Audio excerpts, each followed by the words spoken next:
What really gets my dick hard is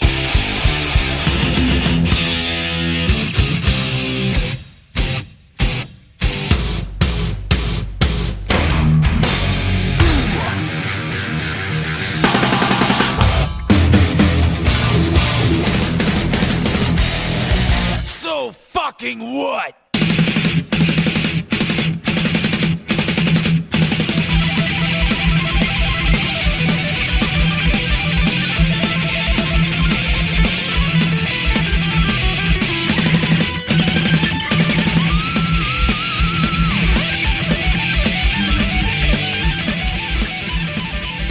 Welcome to Metal Up Your Podcast. I'm Ethan Luck. And I'm Clint Wells. And here we are at episode 36, and we got another top 10 for you. We're going to be doing our top 10 solos, and this is the earliest we've ever recorded this show. It's very true. It's a little earlier for Clint because he's on Central Time, but I'm in Pittsburgh, and so I've got an hour ahead here. I think we both kind of have that sort of morning voice, like radio voice. I prefer to call it sexy voice. This is Vocal Hour with Ethan and Clint. Hey, hope you guys are doing well this morning. Hope you slept good. We literally just woke up. Yeah, and I've been a little under the weather, so my voice is extra sexy. Well, sorry to hear that. So we're going to do our top 10s. I actually have maybe a few surprises in mind. I think so too. Me too. I've got some classics, but I got a few surprises. So we're going to do our top 10s. It's going to be really fun, and we're going to play clips of the solos. And then we're going to invite you to send your top 10s as well. We'll read some of them on the show. Before we get into that, we're going to quickly blow through our stuff at first. Our T-shirts actually are coming to HQ2 today. I'm very excited. Ooh, exciting. So we've got about 10 people that have already bought T-shirts. If you don't know about the T-shirts, we had some made up. Thank you to the generous donations of our patrons. It's a very, very comfortable black shirt with our logo on it, and we only made about 40 of them. 10 of them are already spoken for. So if you want one of those shirts, you can see them on our Instagram page, Metal Up Your Podcast on Instagram. Yeah. If you want one, just send us an email with your name and your size, and I'll tell you how to pay for them then. We kind of just do it through PayPal, but they're only $20, and that includes shipping. I'll throw in a few stickers, and don't miss your opportunity to be walking around in a shirt of a podcast no one's heard of. Yeah, exactly. And speaking of shirts, currently we're only doing small, medium, large, and extra large. In the future, I think we'll do larger sizes. We've had a few requests for that, but this first batch doesn't have anything larger than an XL, so we apologize, but we will do that in the future. And our friend Nick Makoviak did reach out after last week's episode. This dude who does really cool like Pusshead inspired artwork. And we're gonna be working with Nick to come up with some cool. I think every time we do a run of shirts, we're gonna do something maybe a little different. So yeah, I think that's a good idea. It'll be fun. So that's the deal with the T-shirts. And speaking of our patrons, we have 3 new patrons this week. Nicole Williams, our friend Brad Blazek, and the aforementioned Nick Makoviak. So thank you guys for getting on that train. Thank you very much, you guys. Yeah, and that, like Clint said, that goes to, it's going to our T-shirts currently. It's gone, patches, stickers, maintaining, the hosting of this whole thing, and it helps us keep going. So if you guys want to donate financially, just go to patreon.com/metalupyourpodcast.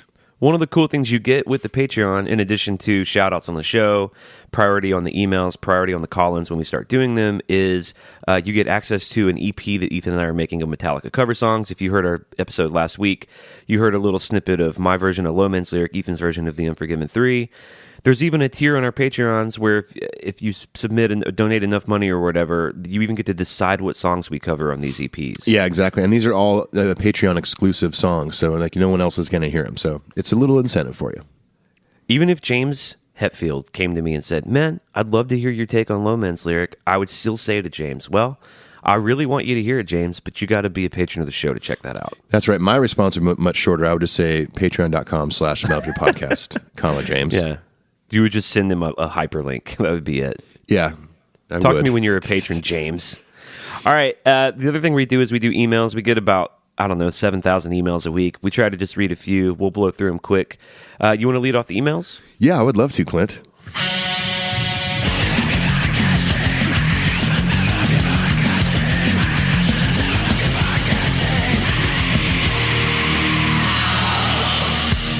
I should do an extra sexy voice. Hey, fellas. Love the... Oh, man, sorry. I'm feeling goofy this morning. All right, first email is from Tyler Ashton. He says, "Hey, fellas, love the Quebec Magnetic episode because I love that concert. So good. Definitely exciting to see Straw and Damage on there, as they don't see set lists too often. Hopefully on the Euro Tour this fall, we'll see some rarities. By the way, My Apocalypse intro was a piece James created on the 09 Europe Tour. And he ends by saying, please do the Hardwired to Self-Destruct revised episode soon. Well, thank you, Tyler, for the email. And I will love that you pointed out the creation that James made, which is the My Apocalypse intro. I kind of blanked. I forgot. I knew that it had something. It was an official, like, Metallica, composed thing. I just couldn't remember where it came from. But then, I think another person he wrote in and said that it was available for download on their website after they started inserting it in the shows. Yep. So you can go to Metallica.com and find that. And we will be doing our, if you've listened to our Hardwired episode, the record was so fresh, we hadn't really quite developed all of our thoughts about it. And I would be prepared now to do a more in-depth Hardwired episode. Yeah, I would too. I listened to that record a ton while traveling, and to me, it just keeps getting better and better. Yep, me too. I even have come around a little bit to some of the guitar solos. Me too. Yeah, I feel exactly the same way. Where I know that when we did the episode, it was kind of like that was the weak point of the record for us. Right. Although I will say, spoiler alert, none of the Hardwired solos made my list. Same here. All right, Tyler, thanks for the email. Zach Carpenter writes, hello, Clint and Ethan in Mustaine voice. I'm going to just let you guys imagine that. I'm not going to say it. Too early for Mustaine voice. Yeah, 8 a.m.'s too early. He says, my name is Zach Carpenter. I met you guys in Detroit. Oh, cool. I've talked to Clint on the boards as well. I was wondering, since you guys said email, what do I need to do to get one of the podcast t-shirts? Hopefully this gets to you once again. And don't stop doing what you're doing. Well, as we just mentioned, the way to get the t-shirts is to send us an email. Our email address is metalupyourpodcastshow@gmail.com, and we'll make sure you get one of those. Yeah, man. Reach out. And we won't stop what we're doing. Don't stop what you're doing. Don't stop podcasting. Hold on to that microphone. Let's just do the whole episode in Journey lyrics. Journey lyrics? Podcast in the sky keeps on rolling. Keeps on rolling. Thanks, Zach. Thank you, Zach. And our next email comes from our good friend over there in Paris, Tennessee, Brad Blazik. Brad. Dudes, I'm still on the Melbourne podcast ride every Monday. I love the Justice episode. My favorite album of theirs by a million. I tried, but there's just no way I could rank each song. I love them all. I will say this. Freight Ends is my favorite song. Diary's Eve and To Live Is To Die would be up there. But after that, I couldn't say I like one song better than another. As a drummer, I love the song Justice for All. It's really fun to play that one. You guys mentioned that the video from Guitar Hero where Lars was trying to play as short as straw was struggling. It kind of blew my mind when I saw him messing up and asking them to play the intro clip a few times. It is weird to see him doing that, but at the same time, they hadn't played that song in a while at that point. Yeah. And it's a fucked up intro, too. Yeah, and he's a human being. There's a lot of years in between the making of that record and trying to figure it out for Guitar Hero. And let's be honest, he was wearing one of those weird bubble suits that they use for insert you in video games. That's no excuse. I've never played in one, so I can't tell you how hard it is. Okay. Brad goes on to say, it blew my mind because it reminded me of being brand new to drums and doing the exact same thing in my basement after school, trying to learn those songs, just rewinding the tape and trying to figure it out. Goes on to say, the Rob episode was interesting because I never really put too much thought into the guy, so it was cool hearing all the different facts about him. I'm probably not alone wishing Jason ill with the band, but if he had to go, I think Rob is a great fit. Obviously, we agree. Yep. He ends the email by saying, "So I'm listening in the shower this morning." All right. This is where my sexy voice comes in. I'm listening in the shower this morning, trying to shave, and vegan Ethan shows up. So I'm laughing. Trying not to cut myself. I finally get calmed down and continue shaving, and then you start playing I Want to Be a Hulkamaniac, and I fucking lost it. Insert Hulkamaniac. Right here.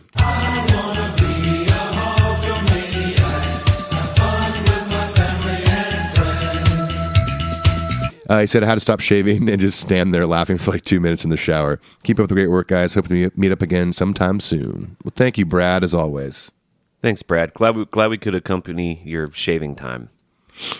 Me too. Because I'm imagining now, Brad, he's nude in the shower, shaving, listening to the show. Is it weird to think that there's someone standing in the shower naked to the sound of our voices? No, it feels very natural to me. It feels very good. It feels so right. Male, female, doesn't matter. Thanks, Brad. Wow. Andrew Lusk writes, guys, first and foremost, thank you so much for the podcast. Torben is quote unquote totally the best. I've been a diehard Metallica fan for a lot of years now. I was a bit apprehensive about Hardwired and hadn't listened to much of the album until I heard your guys' and many others' opinions on it. I'm a big fan of Metallica's earlier music, so naturally I skipped straight to Spit Out the Bone, and holy crap was I excited. I ended up going back to Hardwired and listened to the entire album. I was so excited about how good this was that I sent this to my mom. And then he posted a screenshot of a text he sent to his mom. Apparently his mom is a quote-unquote very stubborn, old-school, pre-Black Album Metallica fan. Okay. And he texts his mom, which I can't imagine having this kind of relationship with my mom about Metallica. I think it's really cool. Yeah. He texts to his mom a link to Spit Out the Bone video, and he wrote, "Holy shit, Mom, this song could have been on Master of Puppets. Please just have an open mind and listen to this song. Spit Out the Bone off of Metallica's new album. So good. James's old metal voice is back. Loving this album. So good." It's very That's cool. amazing. I love that he had to say, please have an open mind. Like, she's been that shut off from anything Metallica since Justice for All. Right. And, on our Metal Up Your Podcast journeys, we've met a few fans that would probably fall into that category. Yeah, totally. Andrew ends his email by saying, "Oh, and P.S. Ethan, Outlaw Torn might have been on S&M. Definitely a possibility." Okay, we're gonna have to look into that one. We'll have to look it up. Yeah, it's been a while since that came up. So, all right, thank you for that email. Our next email is from our friend Heath Teddy Robinson. We like to call him by his full name. Yeah. Hey guys, really enjoy the Robert in Quebec shows. Would you guys give a shout out to my son Corbin on one of your podcasts? He saved up his money from babysitting this summer to buy a drum kit. That's fucking awesome. He does good in school, is starting left tackle on our middle school football team, and is a killer artist. He's also a monster Metallica fan. I turned him on to them when he was 5 years old. He's turning 14 in a couple weeks, and has informed his mother and I that he wants a Master of Puppets cake for his birthday. That's very incredible. Cool. I want a Master of Puppet cake for my 39th birthday this year. I know, no shit. I know I'm gushing a little, but I can't help it. I'm very blessed and a proud papa. I think I'm going to get a proud parent of Metallica fan bumper sticker. I think you totally should. He says, y'all tell Papa and I said, hey. Well, Heath Teddy Robinson, first of all, A+ award as a father. Yep. Because you got a kid who's playing music, playing sports, doing all sorts of things. That's really cool. And pretty rad that he saved up some money to buy his own drum kit. Yeah, I would say to Corbin, hey man, sounds like you got a really cool dad, and congrats on all your accomplishments and on getting that drum kit. Yeah. My advice to you would be to listen to lots of different kinds of music, including Metallica, and practice your little butt off. And totally. Most importantly, be cool, homie. Yeah, man. And be Corbin, a cool dude. And on the line of practicing, I would say it's gonna get so frustrating, and you're gonna get stuck so many times, man. But just stick it out, and a few years down the line, you're gonna look back and be like, man, I can't believe I couldn't do that a couple years ago. Yeah, that's just like I still do right now. Yeah, exactly. All right, thanks, Teddy Heath Teddy Robinson. Heath Teddy. Papa says hello now. Says, hey, thank you for the email. All right, Richard Tatley writes, hey, dudes, I got into your show purely from the Jason episode alone. I liked what you guys had to say, and currently I'm halfway through the back catalog. I've been a Metallica fan since only 2000. The first thing I heard was I Disappear and thought they were pretty awesome. I then heard Enter Sandman and was hooked. So he kind of he worked backwards. I like that. Yeah. He says, one last thing, an idea for a show. James's voice can't go much longer, and Lars has done a drum roll and his arm has nearly fallen off. As of right now, what would your set list be for their final show? 25 songs, including encores. I have a list, but it's taking me 35 minutes to write all this on my phone. Keep up the good work. He wrote a bit of a longer email, and he got actually his wife introduced him to Metallica, and he got a tattoo of his wife's name in the Saint Anger logo. Yeah, pretty cool. He sent it to us. Anyway, he says, keep up the good work. This is Tats from Newark, the original one in the UK, and we all know where the UK is, and that's motherfucking New Jersey. It's in New Jersey. Exactly. We would have to do a whole episode on a potential last set list. I will say, did you see that they broadcast the Edmonton show, the last show of the North American tour? I thought that was rad. I couldn't watch it because we had a show out here on the road, so it was happening at basically the same time, so I couldn't tune in and watch it. We have that. Well, I watch it on YouTube later. We have that new Roku where you can actually put headphones in the remote control. Oh, that's cool. So my poor wife was sleeping, and I was just rocking that shit. Oh, dude, that's awesome. Man, James's voice was sounding a little rough. I hate to admit it, but I mean, there is an end game. I mean, there's an end game here. Of course, these there's dudes always can't do it forever. Yeah, there's always an end game, but I mean, currently we've seen 2 of these shows on this tour, and he sounded And it was great. And it was great. Yeah, right. I've seen clips from shows just before Edmonton that sounded great. I mean, it's the end of the run. It's the end of the North American tour. His voice is tired. Yeah, that's true. I would want them to play every song they've ever written for their last show. That would be my vote. Every song. Yeah, all 100 and whatever, 80 of them, plus all their covers. All right. I'm down with that too. Thanks for the email, Richard. Yeah, thank you so much.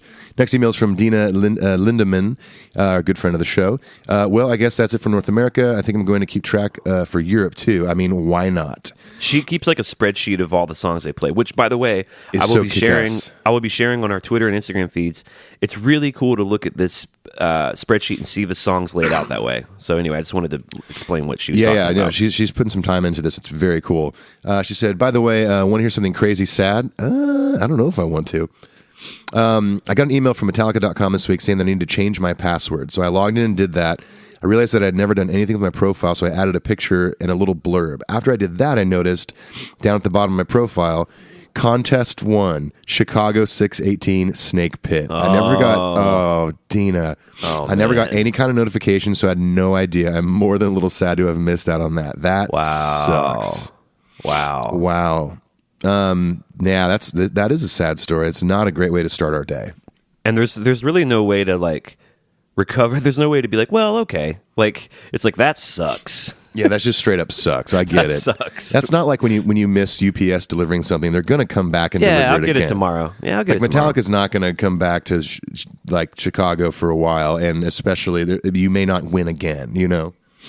Oh God damn. Not trying to put the nail in the coffin, Dina. I'm just saying. Well, let me counterbalance that. Which, by the way, Ethan's right.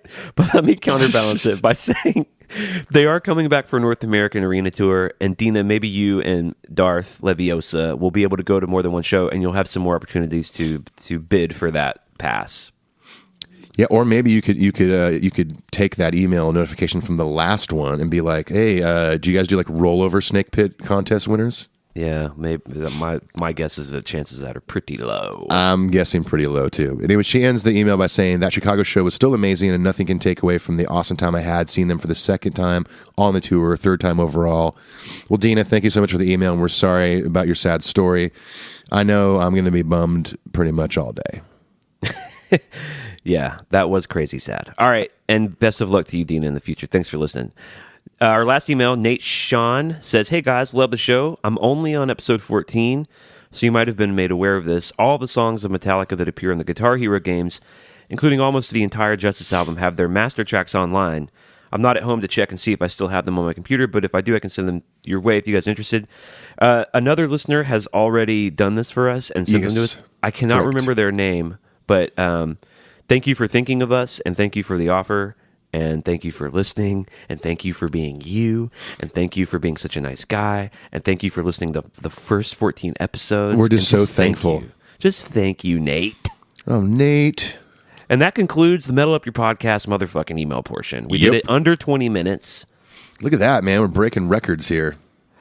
So let's talk about guitar solos. On our Kirk Hammett episode, we did our top 5 Kirk Hammett guitar solos. Yes. And I've got a few repeat offenders in here because they're that good. Yeah, me too. Now, how do we want to do this? You want to go first and do 10 to 1? Yeah, I mean, that's kind of how we've done the top 10 episodes in the past. Rather than going back and forth, I think it could get a little jumbly there. But yeah, I'll go ahead and like burn down my top 10, starting 10 down to 1, obviously. All right. And we'll have some discussion in there. Neat. That's All neat. right. Number 10, which is also the most current solo that I have on here, is The Day That Never Comes. All right.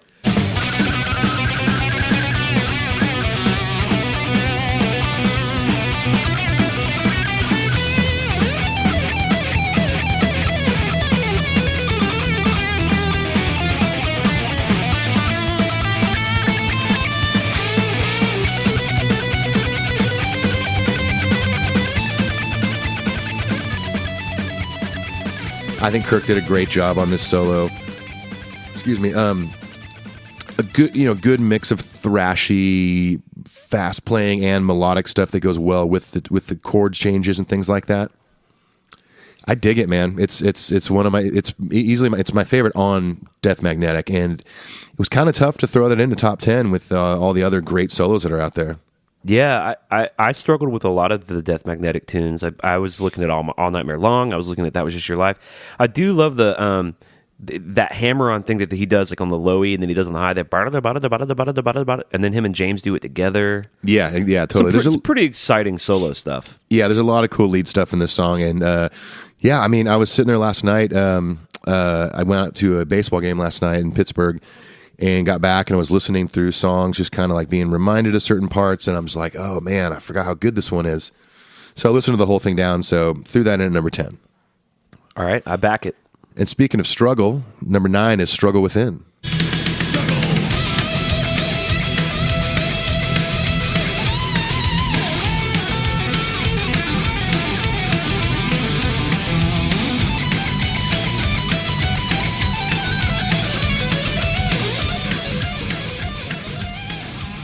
Most top 10 lists that have to do with Metallica, The Struggle Within is going to be in that list if it's Ethan Luck's list. Dude, I love this song. I always have. I think it is, you know, for those that don't love the Black Album, it's one of those songs that to me is pretty close to what they were doing pre-Black Album. Yeah, it's Justicey.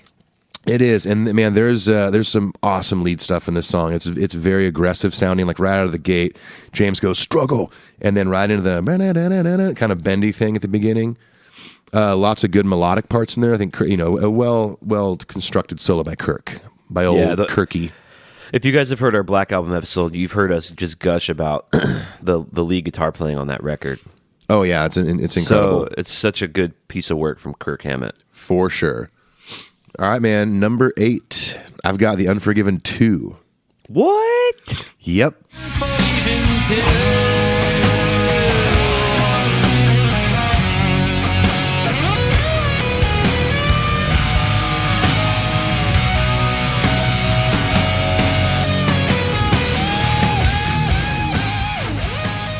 Wow. I didn't think I was going to have anything from Load or Reload on here.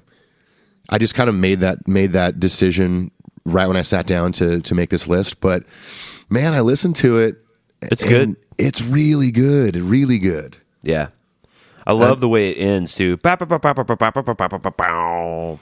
that a French horn you just did? Yeah. Yeah. Well, I went with boppa boppa instead of da da da da da da da da da da da da.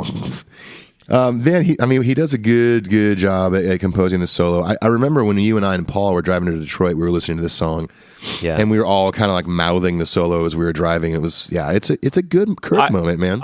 I think that singability of a solo is actually really important. Yeah, I think so too. It says a lot about the melodic sensibility of a solo, the lyrical sensibility, and how hooky it is. And I mean, many of the solos on my list feature the ability to be able to sing them. So I'll go ahead and say that. Well, let's see if you can sing this one. My number 7, Dyer's Eve.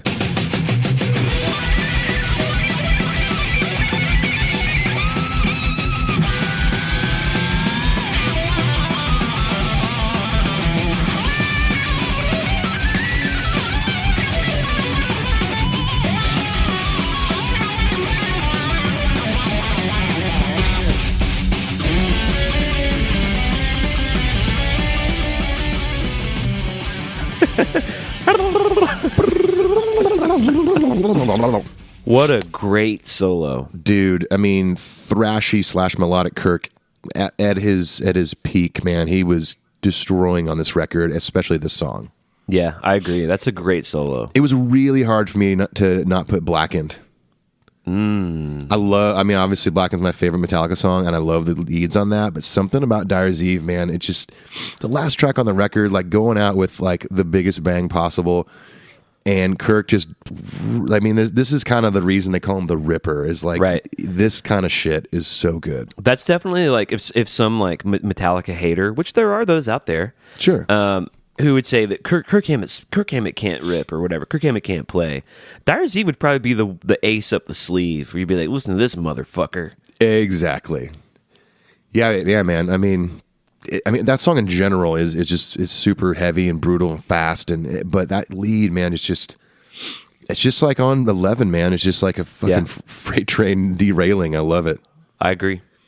All right, going to number 6, getting back into melodic territory a little bit. I've got one of my favorite tracks off the Block album, My Friend of Misery.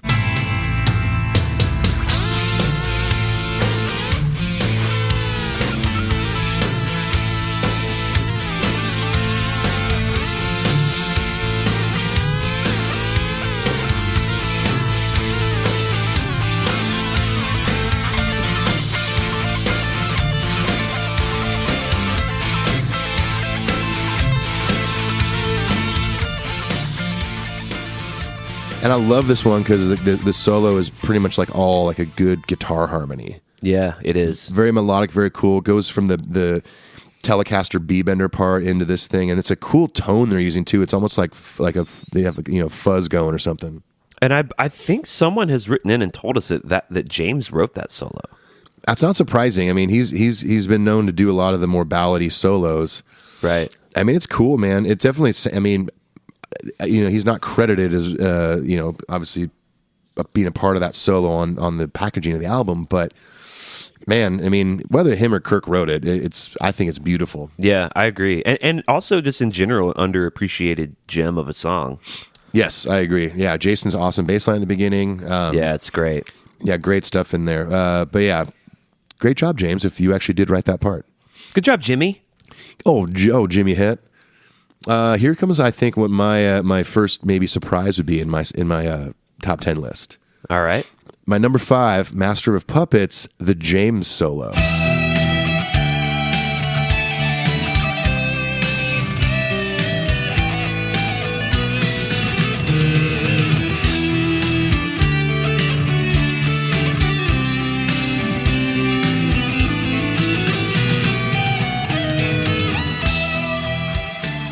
So, I mean, now, let me go ahead and preface this by saying that Kirk Hammett absolutely tears it up on this song.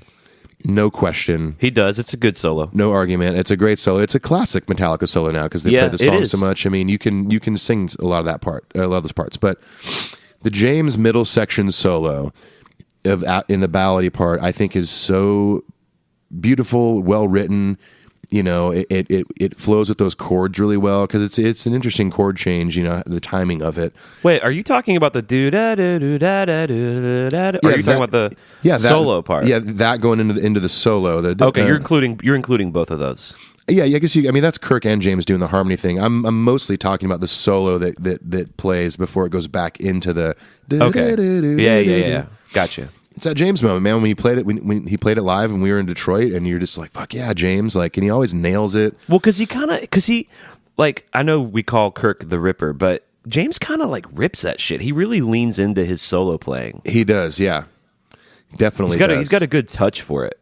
Exactly, and that's why I had to put that in there. Like, again, I love Kirk's work on this song, but.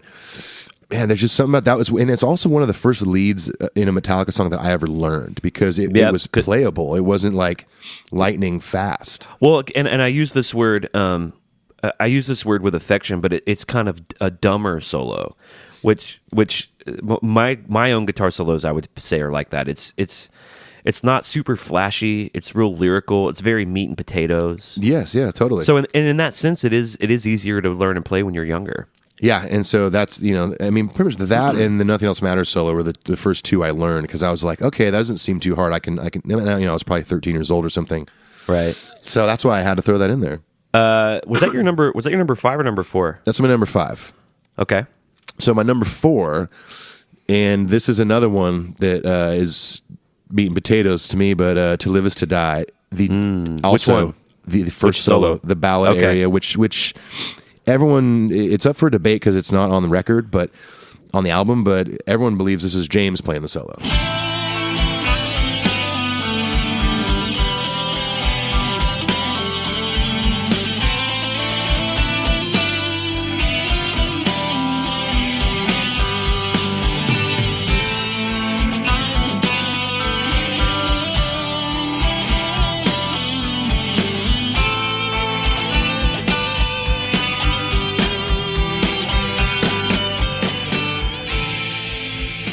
It is. I can hear it. I can hear that it's James. Yeah, yeah.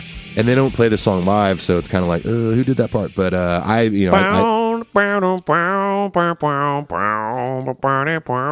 there's thing? it's when after the so you have the middle section of the song with like the lo-fi sounding finger picking electric guitar that has those little swells that Kirk does coming in. Then when it comes in, Right. it's so good, man. Yeah, it is good. So melodic. I mean, I almost wonder, is that something James wrote? Was that something maybe he wrote for vocals that he turned into a solo? To me, it's that good and that melodic. Yeah, I agree. That marks our first overlap, by the way. Okay. Which I'm surprised. I'm surprised it took till number 4 to have our first overlap. Well, I feel like number 3 is going to overlap for sure. All right. Creeping Death. Okay.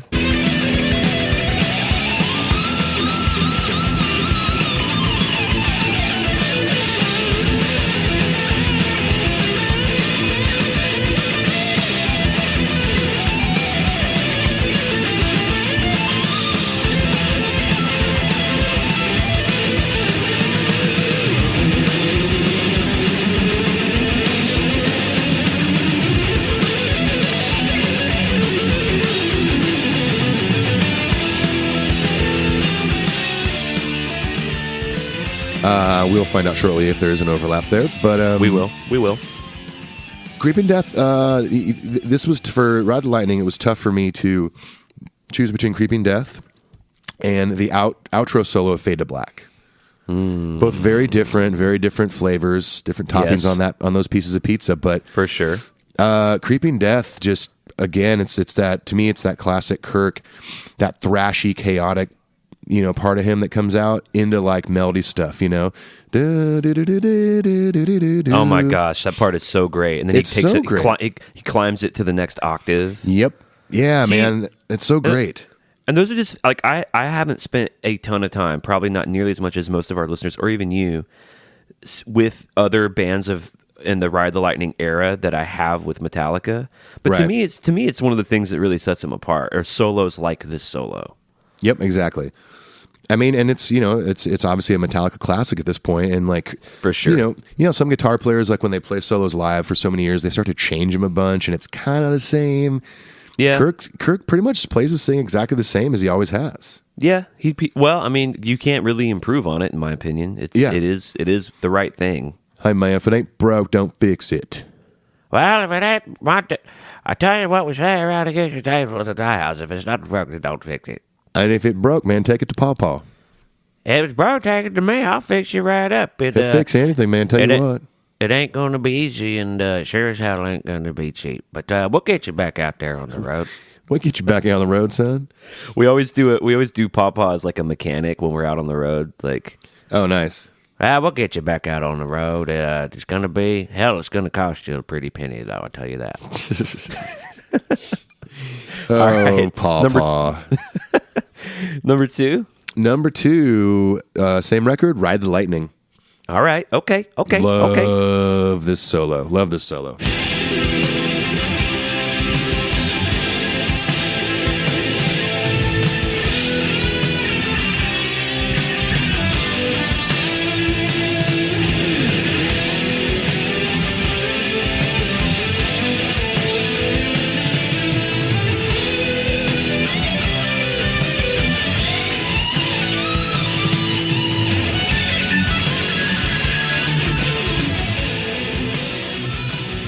Yeah, we're having some real serious overlap here. Yeah, I'm sure we are. Yeah, I feel like my top 4 are going to be overlapping yours. Well, because they're kind of undeniable. Like, I actually thought, like, man, let's try to make, like, I thought about deep cuts and stuff, but it just wasn't cutting the mustard compared to the classics, man. I mean, I've got a couple deep cuts on here. I mean, with like struggle within Dyer's Eve, but my friend of misery. I know. I'm talking about top 5 though. yeah, top 5. I mean, It's hard to put in. To Live Is to Die is my only deep cut. Right. But yeah, dude, the Ride the Lightning solo is so good. I mean, what a classic song, and I love that they're still playing it live. It's in that rotation in the encore. Yeah, I have really yet to see a recent performance of it that Kirk did really well. I don't know if it's. I don't know what the deal is, especially the ending thing. That moves with the chords. He, I get bummed sometimes seeing it. Yeah, I'm with you, man. It is, But hey, again, it's like, we've talked about this in the past. Like when musicians get older, man, like when anybody gets old, doesn't matter if you're a musician or not, like things slow down. Well, Joints hurt. You can't do things like you did when you were younger, and that's just a fact of life. Yeah, and I will say, Kirk does. He's an active dude on stage, man. He runs around. Yeah, totally. He's very, very.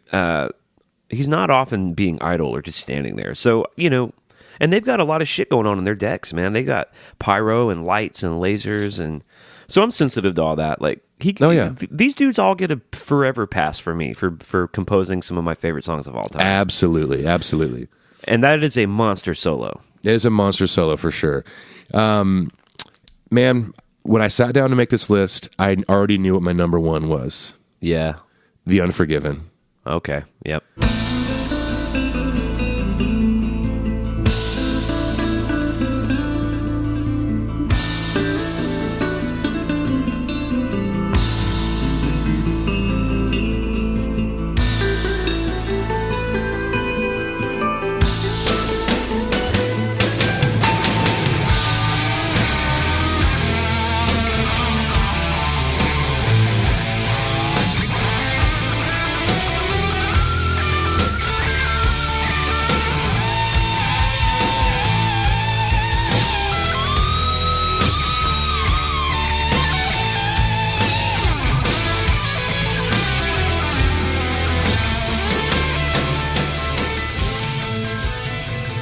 That, hands down, to me, I think that is Kirk's best, most melodic, well-constructed solo. Sure, it's not fast, but I think it's just beautiful, and I think just even how the inception of it is so cool, and Bob Rock pushing him so hard to get it, to the point where he's making fun of him, like, he missed that Guitar Player of the Year solo, and it's just timeless, man. It's one of those solos that, like, you could sing it. Well, and I could tell you this for me, and this is just for me, is when I'm thinking about what are the greatest solos, not only just Metallica, but of all time, fast doesn't have a goddamn thing to do with it for me. No. Like, so, some of my favorite solos are fast, but it's not because they're fast. Right. You know what I'm saying? If I only liked fast solos, I would just listen to more Slayer, because those are just all they are chaotic fast solos. There's, there's melody in there, but it's mostly just like, And you can hardly really tell what's going on. But when I'm hungry for that sauce, I like it. Of course, But even like really clean fast players, like whatever, Racer X, that Paul Gilbert, or He's all those guys, right?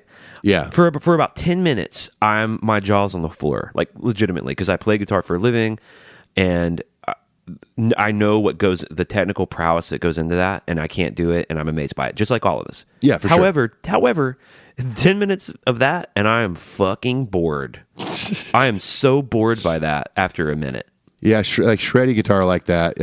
Now, Paul Gilbert, I think he's unique. He's pretty unique. He's unique. I think he does a lot of cool melodic stuff. Like, but I mean, like even like a Steve Vai kind of guy. Like the dude is obviously like an insanely talented guitar player, and has like put in the hours obviously over the years. Yeah. But again, it gets boring to me after a while. Joe Satriani, yeah, Steve Vai, Eric Johnson, Yngwie, all that stuff. It's cool for about 10 minutes. I'm down for some Cliffs of Dover. Dude, I grew up playing Cliffs of Dover. The dude who plays drums for Bob Schneider that I tour with, he drums for Eric because they all live in Austin. Really? And usually at soundcheck, I'll play that part of Cliffs of Dover, but I play it I play it like me, like a rock guy. Yeah. And his name is Wayne Salzman. He's an amazing drummer. He always just shakes his head. Oh, man. Anyway. Anyway, you know who I think is a virtuoso guitar player that I could watch for 2 hours play guitar? Who's that? Fucking Frank Zappa. Sure. Because he's just so crazy. And you probably have to do acid before you went to a show too. Well, like, he's just a very interesting guitar player. I agree. But he can kind of do all that stuff though. But it's just raw and weird. I thought you were going to say Dweezil. Well, Dweezil's like a really clean Berkeley kid microcosm of his dad. Yeah, he is. Like, Dweezil's real impressive and can even shred more than Frank, but Frank just had this like magic lightning bolt. that to me is artistically really interesting. Yeah, It's not his guitar playing definitely it took him to another dimension or planet. yeah, and that's what I'm more interested in. Yeah. And that's actually what I kind of think is accomplished in The Unforgiven. Is to me, it's kind of otherworldly good. I think so too. It's a timeless solo now. I mean, even outside sure. of Metallica, it's not just like, oh, that's Metallica's best. No, it is, in another top whatever list of best solos of all time. This should be in there. Yeah, I agree. Well, there you have it, man. That's my top 10 list. Let me recap it for you real quick. Number 10, The Day That Never Comes. Number 9, The Struggle Within. Number 8, Unforgiven 2. Number 7, Dyer's Eve. Number 6, My Friend of Misery. Number 5, Master of Puppets, The James Solo. Number 4, To Live Is To Die, The James Solo. Number 3, Creeping Death. Number 2, Ride the Lightning. And number 1, The Unforgiven. That's a good list, man. Thank you, man. I'm pretty happy with it. I back it. You did a good job making a list of things, dude. I made a list of 10 things last night at 11 p.m. I think I did great. Give me a fucking trophy. You did a really good job. All right, so let's talk about my list now. Let's do it. Mine is similar to yours. Back half has got some interesting nuggets in it. First half is going to not surprise many of you. Okay. Number 10, and you're going to dig this. I went with Orion, the Cliff Burton solo. Ooh, do you know how close I was to putting that in my list?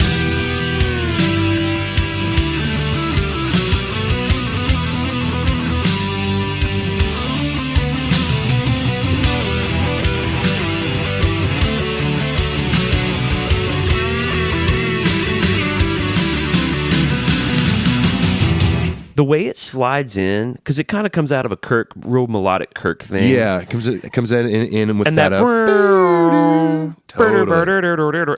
and then he kind of rips, like he just immediately starts ripping. And then there's like I love how affected his bass is. It's like almost like a Pink Floyd thing. And It's super cool. And not a lot of people know that part of the song is a bass solo by Cliff. I didn't know it for a long time. For most of my fandom, I didn't know that. And it's really short, but it's sweet. It's a short, sweet. After he rips for a bit, he does like a layered harmony bass thing. Who's doing that crap? Dude, he was innovative, man. Very innovative. That was pretty fucking cool, man. Oh yeah, very cool. So that's my number 10. Solid number 10. And I didn't do it for affectation. I didn't do it to be cool. I really did it because it is one of my favorites. And I was happy to see Cliff Burton make this list. I know, man. Totally. I felt kind of bad for not including him. Now, number 9 is I know for a fact, is going to bum some of our listeners out. And I went with Bleeding Me, and not the big fast one at the end. I'm talking about the slide solo in the middle, where he just goes, bow, wow, bow, wow. And then he does this. He just slides up an octave and does it again.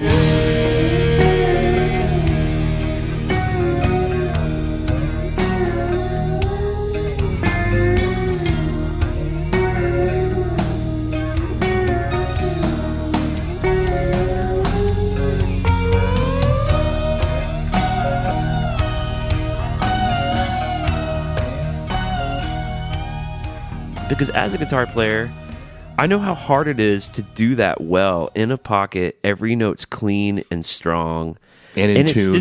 And there's just and in tune, because playing a slide, it's hard to play it in tune sometimes. It's unforgiving, dare we say? And just I can hear how much restraint is in him, and to me that translates into a really powerful solo. That's cool. I mean, I definitely dig that one. I obviously only had one track from the Load Reload era on there, but I mean, you dig that song, man. And I do. I love this. I thought it, and that's another thing that makes a solo great to me is is it good for the song? Like, does it make sense in the song? Exactly. That's a lot of times as a musician, what a goal is in recording something or writing something is you're trying to be the glue that fits in the cracks. Totally. You're trying to you're bridging two parts essentially. You're like, okay, we got to get from this section to this section. We want to lead. You got to write something that's tasteful. And if it means it's just fast and shreddy, then by all means do it. Right. But Kirk did a good job on this one. It's what we call serving the song. That's right. So anyway, so that's my number. So it's deep on the list, but it did make the list. That's cool. Number 8, I have the James portion of To Live Is To Die. Nice. Now, I love the Hammett solo, that. I love that first solo he does, but this James one takes a cake because the setup of that slower bridge thing that you already mentioned, the lo-fi electric guitar, Yeah. it just sets it up. And then you hear it, and I even kind of wrote, it's quote unquote, it's kind of dumber, but more melodic. It feels like it has more purpose. And to your point, too, it sounds lyrical. Yeah, exactly. And it does turn into that big guitar harmony, big thing. Oh, yeah. Yeah, real exactly. real epic way to come out of it. So, Very, I mean, that whole section is so epic sounding. And yeah, I can't say enough good things about James's solo on that song.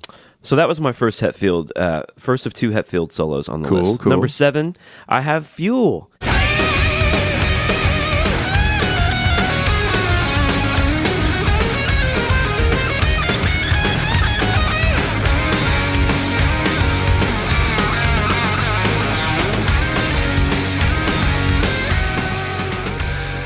A lot of people don't like Fuel. They think the lyrics are stupid, which, yeah, they are stupid. So fucking what? They're cool. They're very they're cool. dumb. Like It's about RC cars, right? I don't know. It's about drones. I actually don't know what he's talking about. He's talking about a car crash, and he's talking about fuel's pumping engines. He's talking about gas and shit. I don't know. I don't give a shit. It's cool. James is into hot rods and stuff. I mean, it's not surprising he wrote something that had to do with fuel and cars. But they're doing that, and then, but that when he does that, there's like a lot of cool Mixolydian note choices. It gets real fast. Did you say Nickelodeon note choices? It's got a lot of Nickelodeon. What was that show where they slimed people? You can't do that on television. You can't do that on one of the weirdest shows of all time. It was so good. Alanis Morissette was on that show, I believe.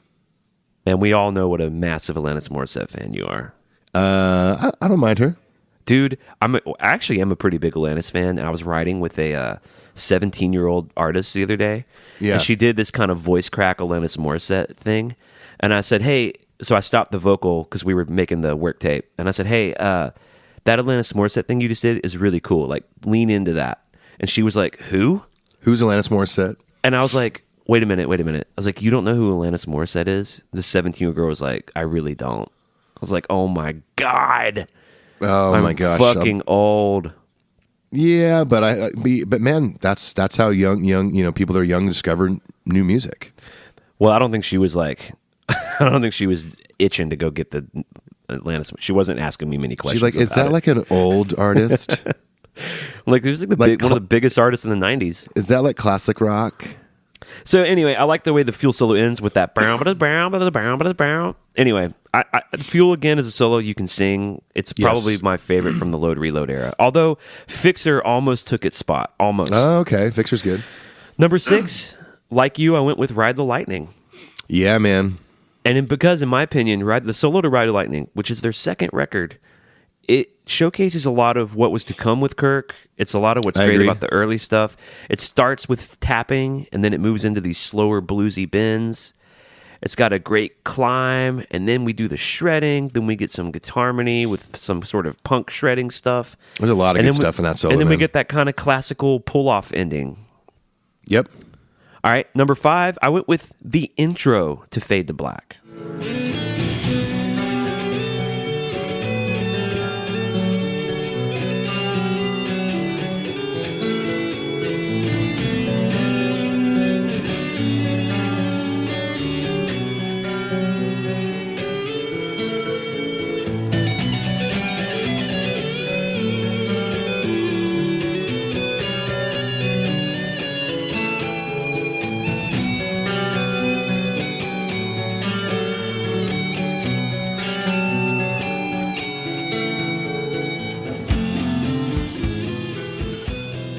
Ooh, that's a good one, man. That's a good one. Yes, it's slower, but it's haunting. It's melodic. And it does kind of have that fast thing that actually is really dope. Yeah, that was tough when I was really young trying to figure that part out. It's still tough for me. And I will say in the Metallica universe, that intro is fucking iconic. Very iconic. I mean, if you watch, it's very common, like in South America, for in like some parts of Europe, where people sing solos and stuff back to the band, and this Right. is one of them where the crowd will be like, oh, oh, oh, oh, Right. you know, it's really cool. Like I think even more so than the first intro to Sanitarium or One. I think Fade to Black is probably the more iconic one. Yeah. Sanitarium was a tough one. I was very close to putting that on my list too. So just more lightning love. Number 4, I went with Nothing Else Matters, James Hetfield.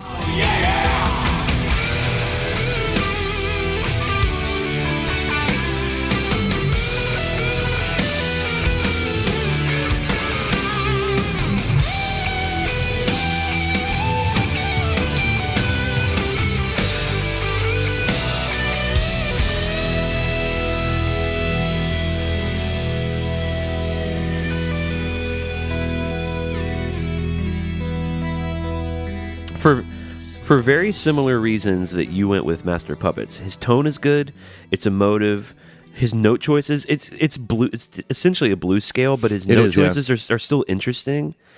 And I love that ending bend. You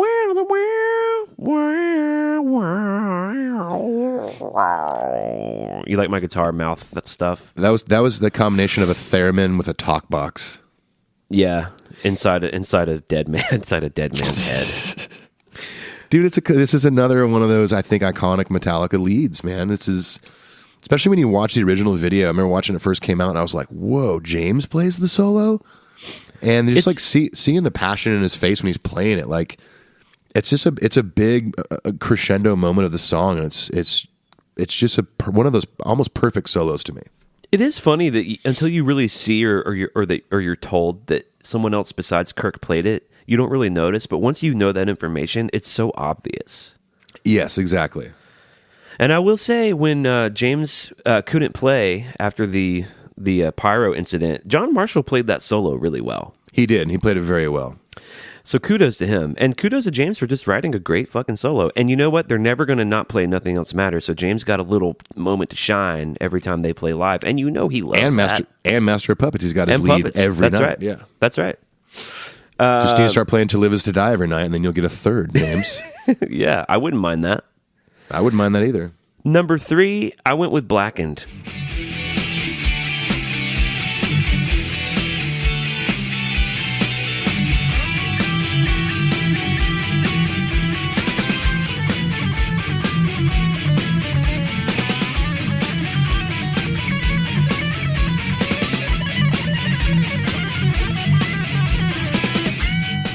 Yeah. That's, like I said before, man, that was a tough one to keep off my list. It's Blackened is my second favorite Metallica song, and it's my third favorite Metallica solo.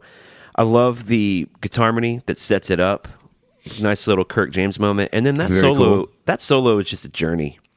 It's a freaking epic journey. Because similar to Dyer's Eve, and I think we talked about this on the Justice episode about just Kirk's being at a peak of his sort of fast 80s crap, is that it manages to be melodic while still ripping.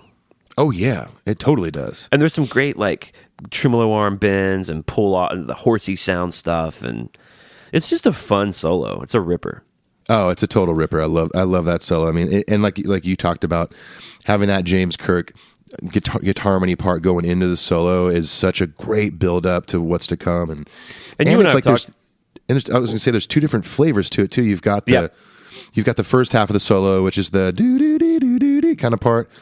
You know, going, yeah, all that stuff going through that, and then it's like back into the dun dun dun dun dun dun dun dun dun, and then it's like, okay, fuckers, we're gonna go to Mars and back now. Well, and you know what else is really fascinating, and this can be said for many of Metallica's guitar solos.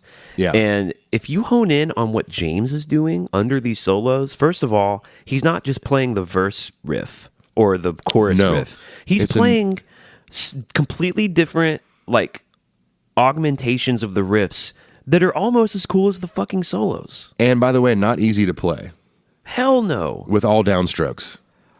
And I'm just constantly so impressed with James Hetfield. Like, even when I'm honing in on what Kirk is doing, and obviously what Kirk is doing on things like Blackened is so impressive. Of course. But goodness gracious, the shit James is doing, like, he's writing a whole different riff just for the solo that's even better than the main riff, and you don't even notice it because you're focusing on the solo. Exactly. And this is like all these little things I can't wait to talk about on when we do a James Hetfield episode.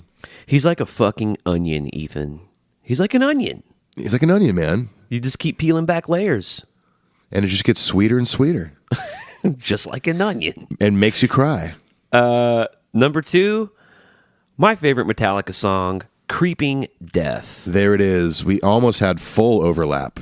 Because you cannot fuck with that solo, that great first climb. No, you can't fuck with it at all. And then, of course, the melody. It's just so perfect. So perfect. And it's easily, God, I don't know. I mean, it was tough for me to even put it below Ride the Lightning. I had to go, yeah. They're Oh, you both had great. it below. Oh, yeah, you well, like, had it Ride the lower than Lightning's my Lightning. number 2. Creeping Death is number 3 for me. But Yeah. but still, man, it's in my top 5. I mean, it's iconic Metallica lead guitar solo. Yeah, I'm proud. I'm proud to have it on the list. Number 1, what was it ever going to not be other than The Unforgiven? Yes, sir. It's got to be The Unforgiven, man. It has to be, man. I know there's going to be a lot of people listening to this. They're going to be like, whatever, man. Like, it needs to be a fast solo or it needs No. to, you know. Nope. To me, sure, it's everyone's flavor sauce here. But, I mean, sure, it's subjective. But, man, The Unforgiven, I mean, I feel like it's got to be in everyone's top 5 at the least. I mean, I just think if you combine all the elements of like, all right, what makes a great solo? All right, well, it has to be well written and well played. It has to be interesting, melodic. It has to serve the song. Has to be powerful. Has to take you on a journey. That is the Unforgiven should be in the fucking dictionary for what a good solo is. Yeah, it definitely should. If a solo, like a guitar solo, which has no words, if that is making Unless you're Peter Frampton. unless you're Peter Frampton, that definitely has words. But if a lead like this is making you feel something, making you feel some kind of emotion or affecting you in any way, then that's a really good solo. Yeah, I agree. Well, there's just it doesn't get boring. It doesn't seem aggrandizing. It doesn't like call attention to itself. Really, it's just a fucking part of that song. Yeah, totally, man. It's not self-serving. It's not a bullshit look at me finger tap or play the guitar with my butt or whatever the fuck it is. Which Kirk has done. Which he's done. And guess what? Kirk playing guitar with butt did not make my list. Didn't make my list either. None of his doodles made my list. Because I couldn't give a shit about that. But Other man, than that it's funny. it's funny. It is funny. But yeah, man, that's a solid list, Clint. I back that. Well, let me recap it. Orion, the Cliff Burton section, Bleeding Me, To Live Is To Die, James Hetfield, Fuel, Ride the Lightning, Fade to Black, Intro, Nothing Else Matters, Hetfield, Black and Creeping Death, The Unforgiven. There's our list. There you go. Gosh, and this might be one of our shortest episodes to date. That's fine. That's fine.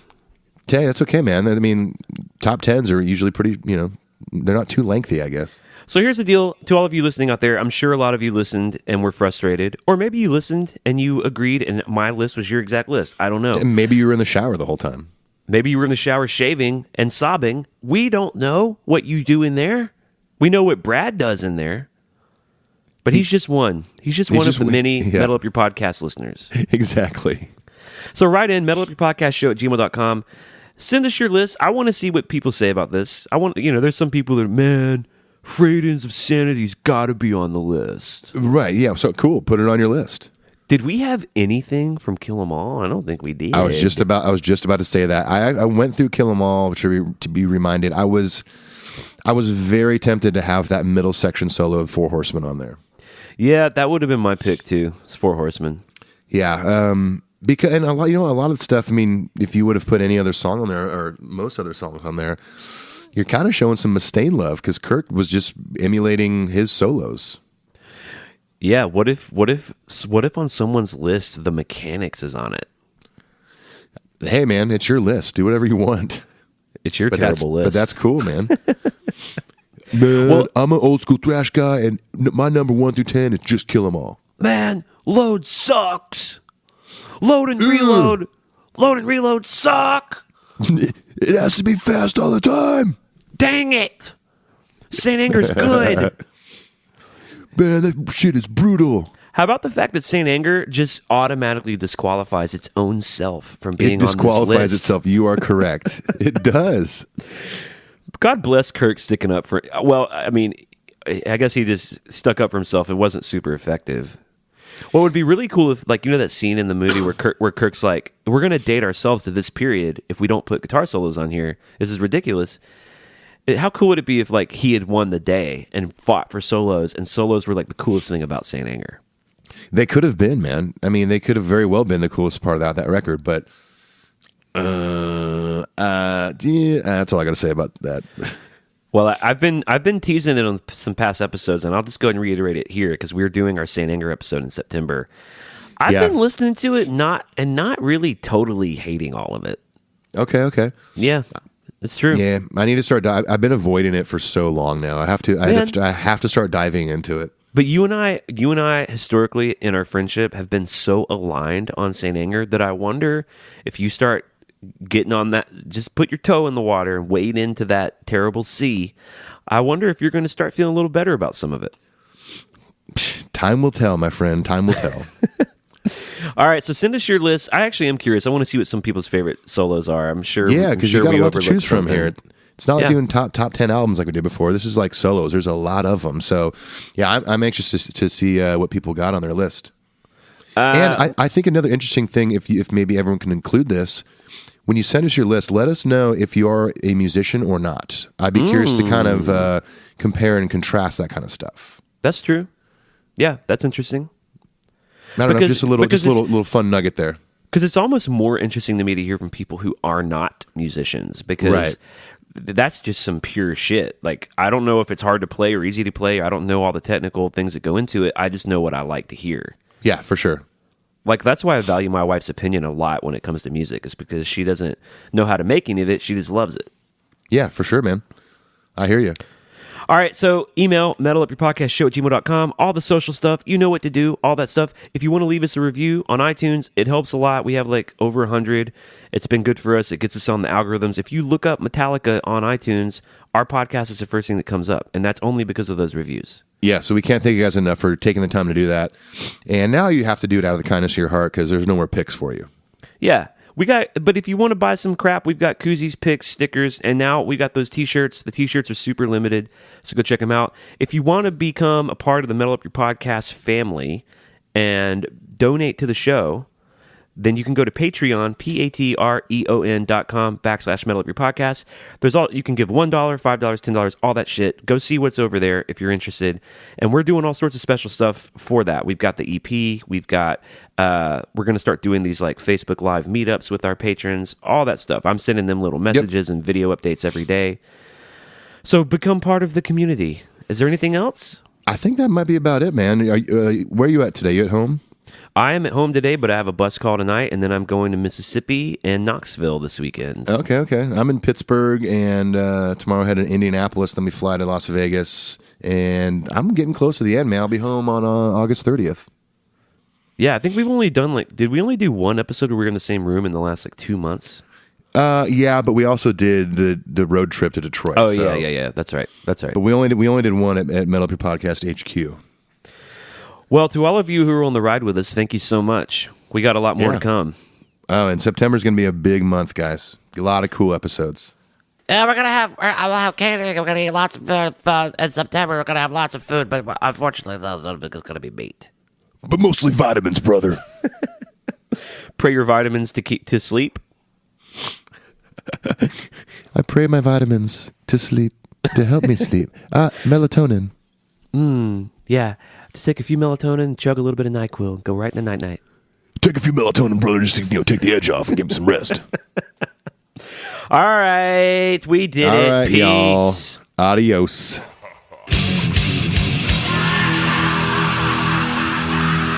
If you were our advisor, what would you say? Then I would say delete that.